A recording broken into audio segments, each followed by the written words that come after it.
You in the back. How about a little friendly competition?" The crowd turned. 500 people in black tie, holding wine glasses looking for the punchline.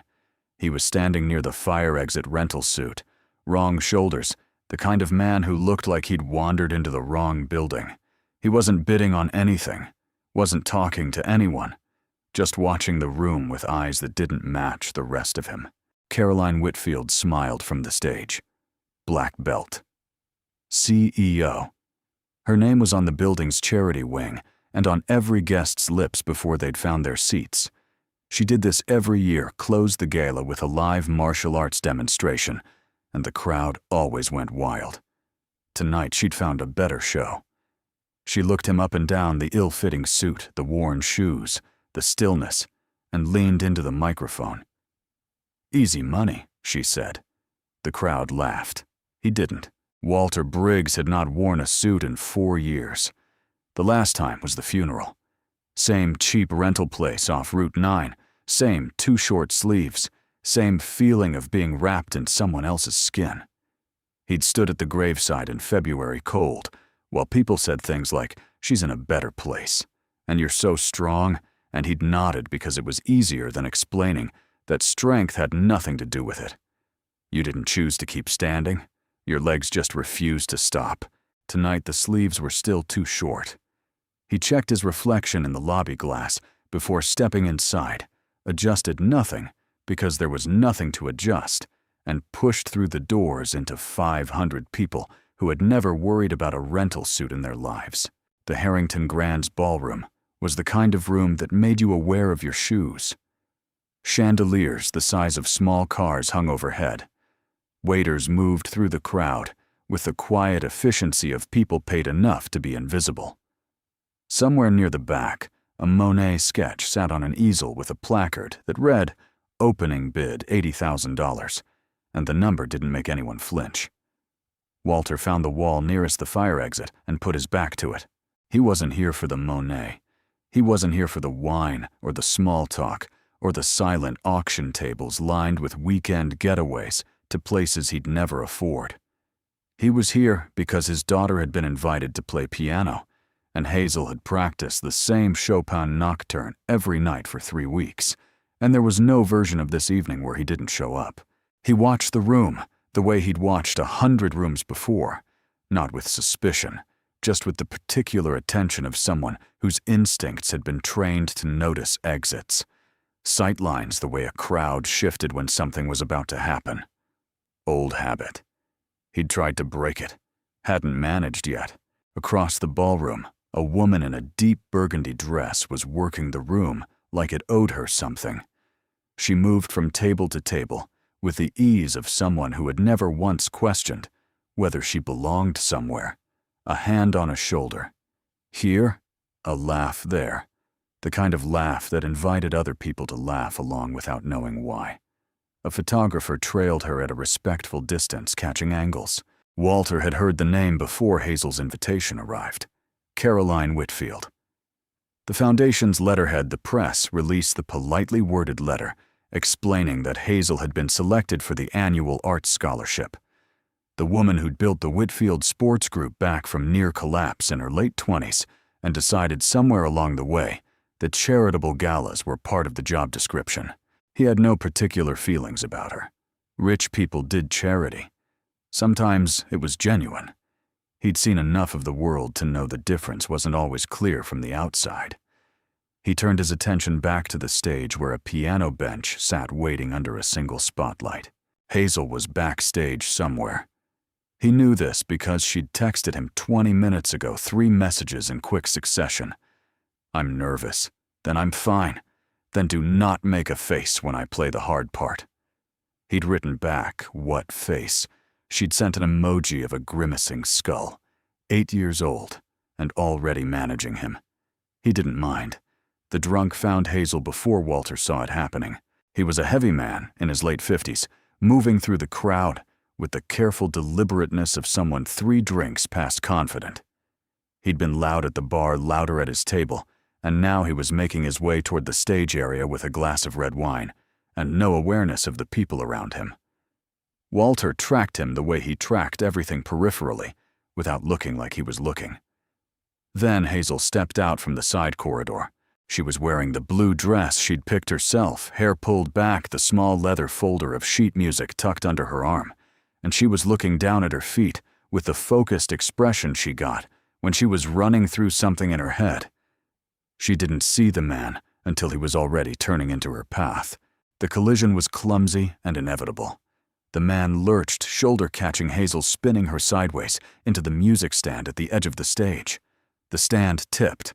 The leather folder hit the floor. Hazel grabbed the stand with both hands to stop it from going over entirely. And for one moment, she was bent sideways at the waist, her face caught between shock and the particular determination of a child who refuses to cry in public. Walter was already moving. He crossed the distance in 4 steps, caught the music stand, with one hand steadied Hazel with the other arm around her shoulders, and used his body to create space between her and the drunk man. Not a shove, not a strike, just placement the way you moved someone out of a doorway. Deliberate, controlled. Enough. The man stumbled back a half-step, more startled than hurt, wine sloshing over his wrist. "Watch it," the man said, more confused than angry.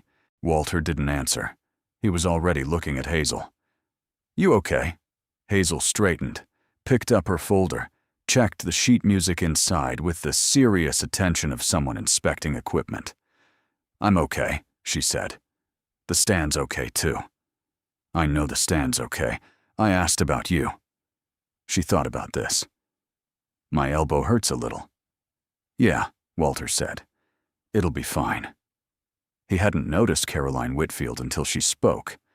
"Excuse me." Her voice carried without effort, the voice of someone accustomed to being heard over background noise. Walter looked up. She was standing 6 feet away, the photographer 1 step behind her, and she was looking at him with an expression he recognized, the look of someone who had seen the last 30 seconds of something and was constructing a story around it. "You just put your hands on one of my guests," Caroline said. Walter straightened. "He knocked my daughter over. I saw a man shove someone at my event." "Then you didn't see what happened before that?" Caroline's eyes moved to Hazel, took in the blue dress, the sheet music folder, the music stand, and something shifted slightly in her expression. Not enough. She looked back at Walter, and whatever calculation she was running behind her eyes reached its conclusion faster than it should have. "This is a private foundation event," she said. "I'd appreciate it if you kept your hands to yourself for the rest of the evening." There were people watching now. Not the whole room, just the nearest cluster, maybe 15 or 20 guests, who had oriented toward the sound of her voice, the way flowers oriented toward light. A photographer's lens caught the angle. Someone near the bar had a phone out.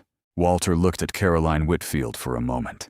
The burgundy dress, the easy authority, the small crowd gathering at her back, and decided the cleanest thing to do was leave.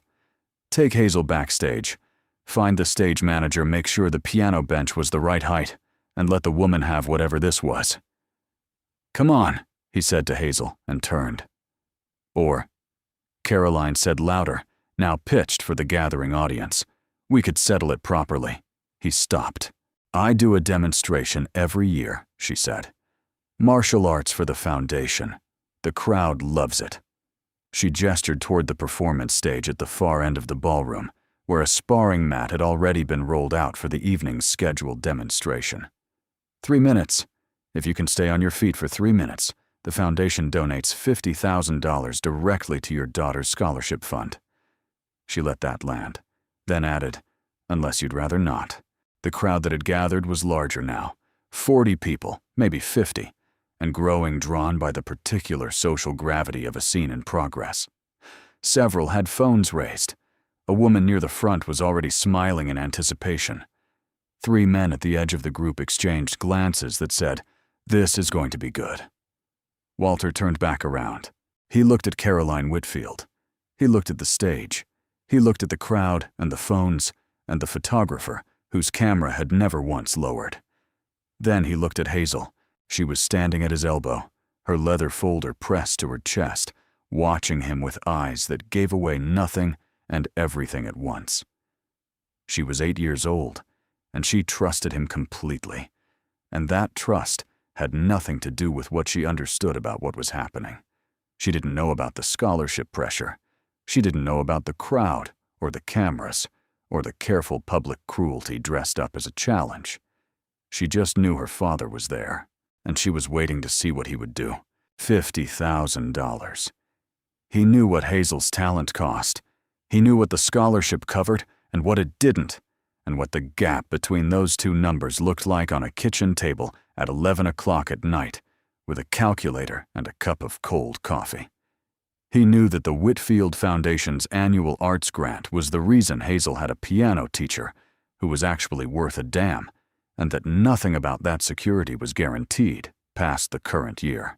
He also knew what he had promised, not to the Navy, not to his unit, to a woman in a hospital bed who had looked at him with clear eyes and said very quietly, "Promise me you'll just be her dad."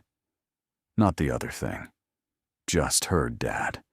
He had promised. The mat was 40 feet away. Caroline Whitfield was watching him with the patient confidence of someone who had already decided how this ended. The crowd was watching him the way crowds watched things they expected to be entertaining. Walter Briggs had spent 4 years being just her dad. He'd gotten good at it. He'd built a life out of it, small, quiet, deliberate, nothing like the life before. He'd thought that life was behind him so completely that it had stopped being a choice and started just being who he was. He looked at Hazel one more time. She reached out and straightened his jacket collar, a small, precise, entirely unnecessary adjustment, the same way she always fixed things that didn't need fixing when she didn't know what else to do with her hands. "It's just 3 minutes, Dad," she said quietly. She wasn't asking him to do it. She wasn't asking him not to.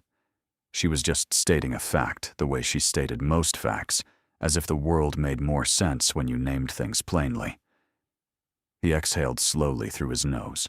Then he turned toward the stage and walked. He almost made it to the exit first. After Caroline's challenge landed, Walter had turned toward the stage and then stopped. Something in him that was older and quieter than pride said, "Walk away." He reached back for Hazel's hand and started moving toward the side corridor, instead, away from the mat, away from the cameras, away from all of it. The crowd shifted to let them through, not out of respect, out of curiosity about what came next. Caroline's voice followed him across the ballroom. "I understand," she said into the microphone, and the amplification made it land everywhere at once. Not everyone has the confidence to step up, especially in front of their kids. The laughter came quickly, the easy social kind, the kind that didn't require anyone to actually find something funny. It just required permission, and Caroline Whitfield had just given it. Walter kept walking. "Your daughter's scholarship," Caroline continued, and her tone shifted just slightly. Not cruel, just precise the way you pressed a bruise to confirm it was there. "I hope she continues to find support for her talent. These things can be so uncertain year to year." That was the sentence that stopped him, not the laughter, not the cameras. The quiet, plausible threat wrapped in the language of concern delivered in front of the Foundation's board members, who were standing 3 feet from the stage, with champagne flutes and attentive expressions. Walter released Hazel's hand. He turned around. "Stay here," he said to Hazel. His voice came out the same way it always did, level without drama, and Hazel heard the thing underneath it that he didn't say because she was his daughter, and she knew the difference between his voices. She stayed. He walked back toward the stage. The crowd separated for him this time. The mat was regulation foam, the kind used in competition gyms, rolled out over the ballroom's hardwood floor for the evening's planned demonstration. The spotlights that had been positioned for Caroline's annual performance now lit the space from 2 angles, casting sharp shadows. Caroline handed her microphone to an assistant and stepped onto the mat. She'd already changed into the low, flat, grip-soled shoes she wore every year for the demonstration part of the same preparation that included the sparring mat, the lighting the scheduled slot in the program. She rolled her shoulders once settled into a loose, ready stance and looked at him across the mat with an expression that was professional and pleasant and entirely dismissive. A man near the front of the crowd, one of the foundation's board members, silver-haired, well-fed, leaned toward the woman beside him and said something that made her laugh. Phones were raised on all sides. The ballroom's ambient noise had dropped to a murmur. Walter stepped onto the mat in his rental shoes. He did not take a stance. He stood the way he always stood, weight-distributed hands loose at his sides, watching her the way he'd watched the room earlier. The same quality of attention. Unhurried. Someone in the crowd laughed at that too. Caroline moved first. Her opening was taekwondo, a testing jab followed immediately by a spinning heel kick that came in fast and high, aimed at his shoulder. It was a beautiful technique. Technically precise, well-timed, the kind of movement that came from 10,000 hours of repetition. The crowd responded with a sharp collective intake of breath that became applause when the kick landed or appeared to land. Walter had rolled away from 90% of it. The heel grazed his shoulder. He moved back. 2 steps, reset, said nothing. Caroline pressed forward. Jab combination, low kick transition to closing distance. She was reading him, adjusting, working through a sequence that was designed to establish dominance, and did exactly that in terms of optics. She looked fast and controlled, and completely in command of the space between them. Walter moved backward, sideways, backward again. He blocked when he had to. He absorbed what wasn't worth the energy to avoid. He did not hit back. In the crowd, reactions divided. The larger group, the ones who'd been primed by Caroline's setup, who'd laughed at her microphone line, who were already narrating this to themselves as a story about a woman putting an arrogant man in his place, cheered each of her combinations. Someone near the bar started a rhythmic clap that a few others picked up briefly before it fell apart. But there was another group, smaller, quieter. An older woman in the front row had stopped smiling somewhere around the 30-second mark. She was watching Walter with a slight frown, not of disapproval, but of concentration, the way you watched something that wasn't behaving the way it should. Her husband had noticed the same thing. He hadn't said anything yet. A younger man near the side, someone's +1 in a suit that fit him well, but sat on him like a costume, had his phone raised but wasn't recording anymore. He was just watching. The thing they were noticing without having language for it yet was this: Walter Briggs wasn't losing. He was not winning either. He was doing something else entirely. Something that looked passive from a distance, but up close. If you watched his feet, watched the micro adjustments in his weight distribution, watched the way he positioned himself after every exchange, looked like the careful management of something being deliberately held back. He moved like a man who knew exactly where he was and had decided for reasons of his own not to be anywhere else. The kick that changed things came at the 1:40 mark. Caroline had been building toward it, layering combinations, varying her angles, trying to find the gap in his defense that would let her establish the ground control her BJJ training was designed for. She was working harder than she'd expected to. The man kept not being where she aimed. She threw a full rotation roundhouse, her strongest technique, the one that had ended 3 sparring matches this year alone, and put her full weight behind it. It connected with his left ribs. Solidly. The impact sound was real. Walter took a short step back from the force of it, and then the smell hit him. Jasmine and sandalwood, her perfume released by the heat of exertion, close enough now that it reached him fully for the first time. It was not his wife's perfume. His wife had worn something lighter, something with citrus. This was different. This was Reyes. Elena Reyes had worn jasmine and sandalwood on every deployment. She'd said it was her one civilian indulgence, that if the mission went wrong, she intended to smell like herself when they found her. She'd said it like a joke. She'd meant it like a promise to herself. She'd died in a corridor with no name in a city Walter was not allowed to name in the spring of 2019, covering his exit when the extraction went wrong. He'd carried her out anyway. It hadn't mattered. The smell lasted less than a second. The memory lasted less. But something shifted in him, some internal weight that had been precisely balanced for 4 years, tilted, and the tilt was enough. His body moved before his mind caught up with it. It was not a dramatic counterattack. It was a single defensive redirection.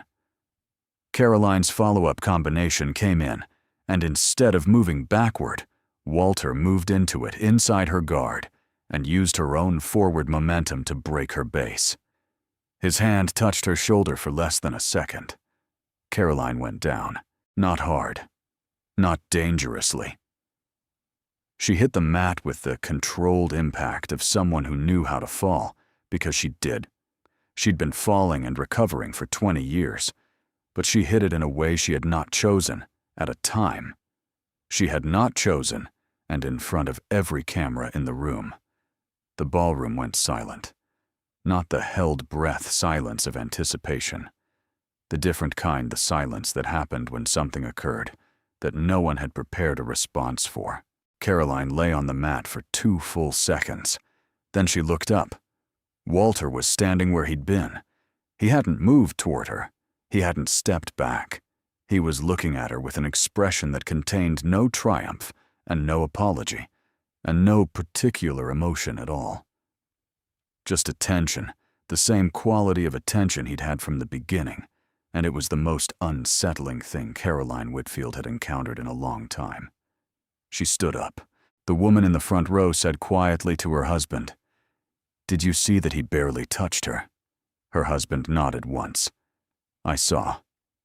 Whatever Caroline had been doing before, she stopped doing it now. The performance, the crowd-conscious sequencing the techniques chosen for their visual impact, the careful management of how she appeared on camera, all of it fell away. What remained was something leaner and considerably more dangerous. She came at Walter with ground-fighting entries, the close-range BJJ that her instructor had spent 3 years drilling into her muscle memory, specifically because it worked when everything else failed. She was fast. She was technically excellent. And she was angry in a way that made her better, not worse, because Caroline Whitfield had trained long enough that anger didn't cloud her technique, it focused it. She caught his left arm, leveraged his weight, and drove them both toward the edge of the mat. Walter went with it partially. He controlled the descent enough to land on his terms rather than hers. But she was already transitioning, already working the armbar, already 3 movements into a sequence designed to end with him tapping out. The crowd noise returned louder, now more ragged, the disciplined cheering broken into something less organized. The group that had been quietly watching from the front was no longer quiet. The older woman had both hands pressed together in front of her mouth. Her husband had leaned forward with his elbows on his knees. The younger man who'd stopped recording had put his phone in his pocket entirely. He was watching with the focused expression of someone who understood on some level that what he was seeing wasn't a charity demonstration anymore, and hadn't been for the last 90 seconds. Caroline tightened the lock. Walter's arm was bent at an angle that should have produced a tap 30 seconds ago. His face showed effort. It showed pain. It didn't show panic. He looked toward the edge of the stage. Hazel was standing at the wing, exactly where he'd told her to stay. Her hands were pressed together in front of her fingers, interlaced, the leather music folder gone. She'd set it down somewhere. She wasn't crying. She wasn't calling his name. She was watching him with her full attention, the same way she listened to music, the way she gave her complete self to things she cared about. And her expression was not fear. It was waiting. She was waiting to see what he would do. Not because she doubted him, because she knew him, and knowing him meant knowing that whatever he did next would be chosen, and she trusted his choices, even when she didn't understand them. Walter looked at his daughter's face. Then he made his choice. What happened next lasted 4 seconds. Later, the people who'd been watching would struggle to describe it accurately. Not because it was fast, though it was, but because it didn't look like anything they had reference for. It wasn't taekwondo. It wasn't BJJ. It wasn't any competitive martial art with rules and weight classes and a governing body. It was something built for environments where losing meant something worse than losing distilled down to its absolute functional minimum.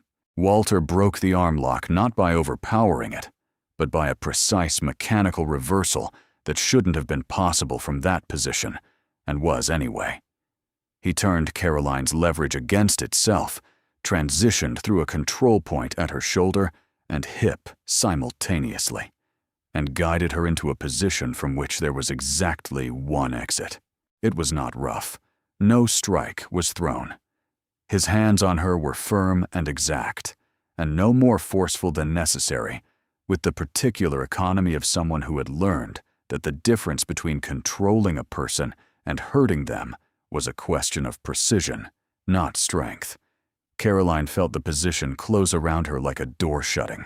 She was face down on the mat, his weight distributed across her, in a way that made resistance not painful, but simply impossible. Her right arm extended at an angle that would cause serious damage if she pushed against it, and she understood, with the complete clarity of a trained fighter who had just encountered something outside her training, that he had been managing her, that the choice to be on the mat at all had been his, and so had the choice about how this ended, and she had not been a participant in that decision at any point since he stepped onto the foam. Her hand came down on the mat. Once, twice. The tap out. The room produced no sound at all, except the ventilation system running overhead and the quiet impact of a wine glass being set down very carefully on a table somewhere in the back. Walter released her immediately. He moved back, stood, and offered his hand. Caroline looked at his hand for a moment. Then she took it, and he helped her to her feet, and he let go as soon as she had her balance and stepped back without a word. He didn't look at the crowd. He didn't look at the cameras. He stepped off the mat and walked toward Hazel. She was still standing in the wing hands, no longer pressed together. When he reached her, she looked up at him with the calm, assessing expression she used when she was deciding whether something required comment. She decided it didn't. "Does your ribs hurt?" she asked. "A little." "You should put ice on it." "I will." She considered him with the serious attention she applied to most things. "You didn't want to do that. It wasn't a question." Walter looked down at his daughter, 8 years old, blue dress hair coming loose from the clip on one side, and found that he didn't have an answer that was both true and simple enough for the moment. "No," he said, finally. "I didn't." Hazel nodded slowly, as if this confirmed something she'd already suspected. Then she reached down and picked up her leather music folder from where she'd set it on a chair at the stage wing, checked that the sheets were still in order, and looked up at him. "I still have to play," she said. Walter almost smiled. "I know." "Will you watch from the side?" "Yeah," he said. "I'll be right here." Hazel walked out onto the stage toward the piano bench, adjusting the clip in her hair as she went. And Walter Briggs stood in the wing of a ballroom in a rental suit with a bruised rib and watched her sit down and find her position and set her hands on the keys with the focused calm of someone who had been preparing for exactly this moment and was ready for it. Behind him, the ballroom was still quiet. He didn't turn around. Hazel played the Chopin Nocturne without a single mistake. Walter stood in the wing and listened to his daughter's hands move across the keys with a steadiness that he could not have managed himself in that moment. And he thought about the 3 weeks of nightly practice, the grimacing skull emoji, the small leather folder she'd checked twice in the middle of chaos, and he understood not for the first time that Hazel had inherited something from her mother that had nothing to do with him. A quality of stillness under pressure, the ability to be exactly where she was without being anywhere else. The ballroom listened, not with the polite attention of an audience waiting for its cue to applaud, but with the particular quality of silence that music sometimes produced in rooms full of people who hadn't expected to be moved, a collective holding of breath that had nothing to do with social obligation and everything to do with the fact that an 8-year-old girl was playing something true in a room that had just finished being ugly. When Hazel lifted her hands from the final chord, the applause came slowly. Then, all at once, Walter exhaled. Caroline Whitfield did not take the microphone back from her assistant immediately. She stood at the edge of the mat and held a glass of water that someone had brought her, and she did not drink it.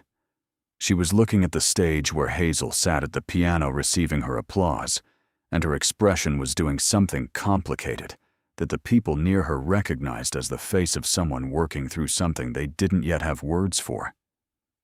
The board member who'd leaned over to make the joke earlier was now standing at a careful distance from her, examining the floor.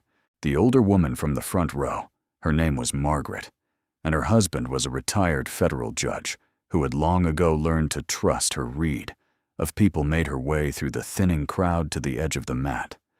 She looked at Caroline directly. "That man," Margaret said without preamble, "wasn't fighting back." Caroline met her eyes. "I know. Not for the first 2 minutes. He was just—" Margaret searched for the word. "Absorbing it." "I know," Caroline said again, and her voice had lost the carrying quality it normally had. It was quieter now, more like a person's voice, less like a persona's. Margaret studied her for a moment longer, then nodded once, not approvingly, not harshly, just acknowledging, and walked back to her husband. The younger man who'd put his phone away was still standing near the side of the room. He caught Caroline's eye briefly, then looked away first. Not out of deference. Out of something closer to discomfort, the look of someone who had recorded the beginning of something and was quietly relieved he hadn't recorded the end. Caroline set the untouched water glass down on a nearby table. She walked to the microphone. The room was not expecting her to speak. People were already fragmenting back into their original social clusters, processing the evening in the comfortable retrospective safety of small group conversation. The sound of Caroline taking the microphone brought them back to attention gradually, the way a room remembered itself. She didn't wait for full quiet. "I want to say something," Caroline said, "and I want to say it before anyone has a chance to help me figure out how to say it better." The murmuring stopped. "What I did tonight was wrong." She said it without softening it, without the rhetorical cushioning of "if anyone was offended," or "it was never my intention." Just the plain sentence, standing on its own. "I used a child's scholarship as leverage to humiliate her father in public. That's what happened. I dressed it up as a challenge and a donation, and good fun for the room, but that's what it was." Somewhere in the crowd, a phone lowered. "I owe Hazel Briggs an apology." Caroline found the girl still seated at the piano bench, watching her with those unreadable eyes. "I put you in the middle of something that had nothing to do with you. I'm sorry." Hazel said nothing. She gave a small, serious nod. "And I owe her father an apology." Caroline didn't look toward the stage wing. She kept her eyes on the middle distance, because looking at him directly while she said this felt like something she hadn't earned the right to yet. "I made a decision about who he was before I knew anything about him. I was wrong about that too." The room was very still. "The foundation will honor the $50,000 scholarship contribution." Caroline glanced briefly at the board member, who nodded quickly, in the way of someone anxious to be on the right side of a developing situation. "And we'll be doubling Hazel's annual scholarship going forward, not as a gesture, because it's the right thing to do, and we should have done it already." She handed the microphone back to her assistant. The applause that followed was uneven. Margaret and her husband clapped steadily from the front. The younger man joined after a beat, and the rest of the room followed in the uncertain graduated way of people deciding collectively what they thought. It wasn't the clean enthusiasm of earlier in the evening. It was the more complicated sound of a room recalibrating. Caroline walked off the stage and didn't stop moving until she reached the corridor outside the ballroom, where the carpet was quieter and the air smelled less like 600 candles. She stood there with her back against the wall. Then she took out her phone and started making calls. It took her 11 days to find out who Walter Briggs actually was. The Foundation's scholarship files gave her a starting point. His contact information, Hazel's application, the teacher recommendations.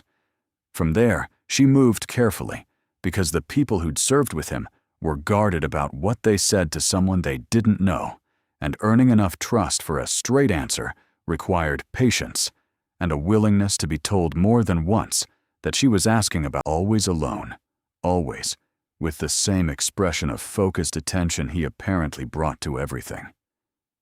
Caroline sat with all of this for 3 days. Then she drove to his address. The shop was attached to the side of his house, a converted garage, with the door rolled up and the sound of something mechanical being disassembled coming from inside.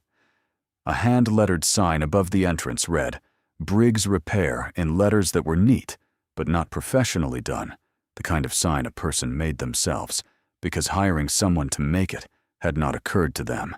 Caroline parked on the street and walked up the driveway.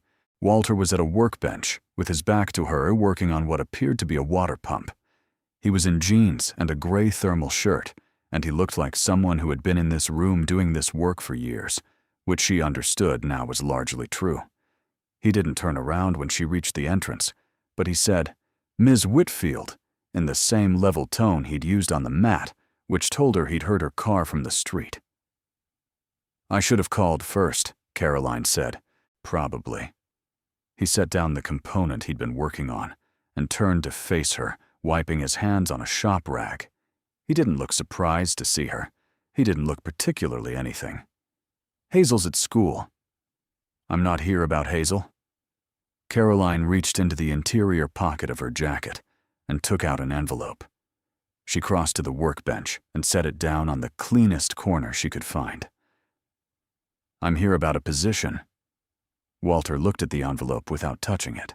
"The Foundation runs a field program," Caroline said. "Child protection. We work with shelters, schools, a few group homes in 3 states. The program needs a security coordinator, someone who can do site assessments, train the staff, be on the ground when something goes wrong." She kept her voice even professional, the same voice she used in board meetings, because it was the only way she knew to say something true without it sounding like a performance. "It's not a desk job. There's no dress code.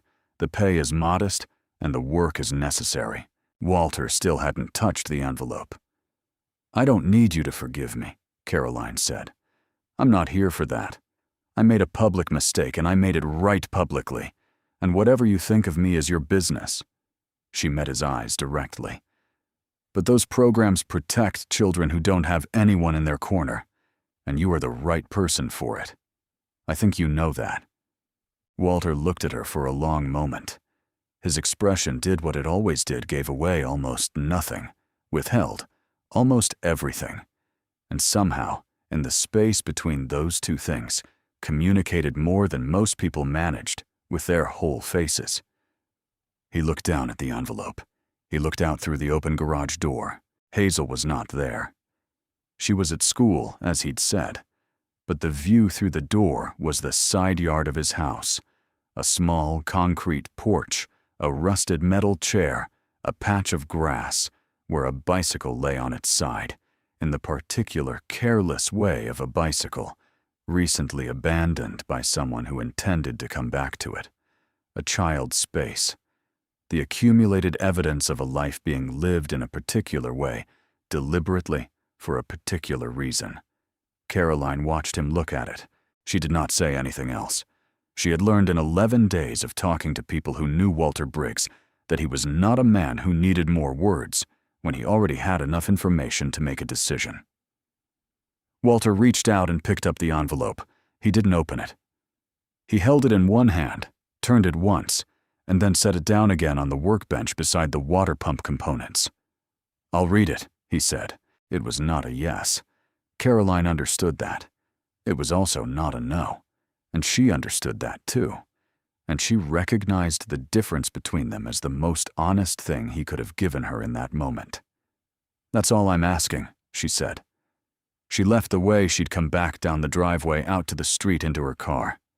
She did not look back at the garage as she pulled away, because looking back would have been about her, and this was not about her anymore.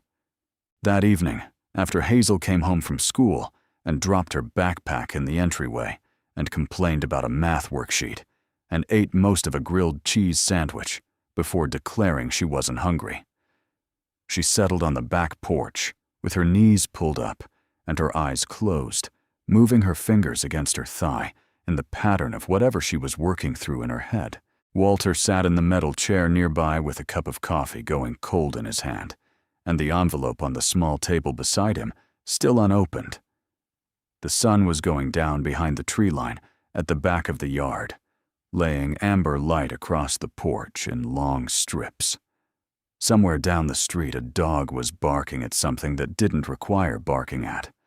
Hazel's fingers moved through a phrase, stopped, went back, played it again differently.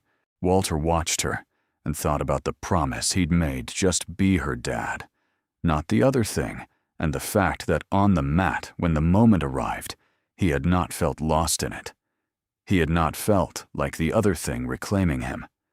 He had felt for the first time in a long time exactly like himself, clear and present, and doing what needed to be done with nothing extra attached to it. Maybe those two things, the father and the soldier, were not as separate as he'd spent 4 years believing. Maybe they never had been. He picked up the envelope. He didn't open it yet. He held it in both hands and looked at his daughter playing silent music in the last light of the day, her face entirely peaceful, entirely absorbed, entirely somewhere the rest of the world couldn't reach her. Then he set the envelope back down, picked up his cold coffee, and stayed where he was. There was no hurry. The evening was quiet and Hazel was home, and for right now, that was enough.